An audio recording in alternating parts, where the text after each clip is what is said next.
Kwa hiyo kama kawaida jamani, tuko na jaribuni hapa, tunajaribu kutafuta maisha ndani ya nchi ya Nairobi, Kenya. Tunayajaribu maisha tuko na jaribuni hapa, tunayajaribu kila kitu, tunajaribu ili mradi tu tufike katika malengo yetu.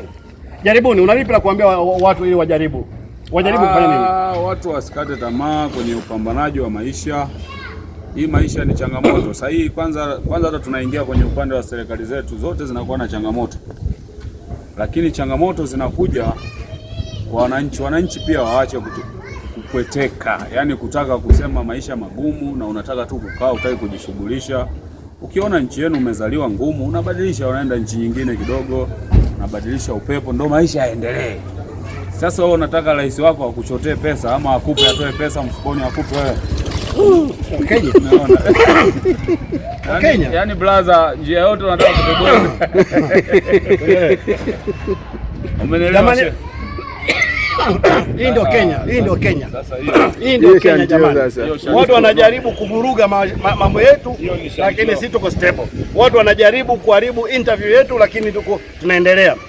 Wanajaribu kama anavyoitwa ndugu yangu hapa, jaribuni. Jaribuni. Hilo jina lina maana kubwa sana kwa mtu ambaye anaelewa. Jaribuni. Yaani wajaribu waone. Yaani wewe jaribu uone. Chochote kile ukifanya, jaribu uone. Kinawezekana na kitafanyika.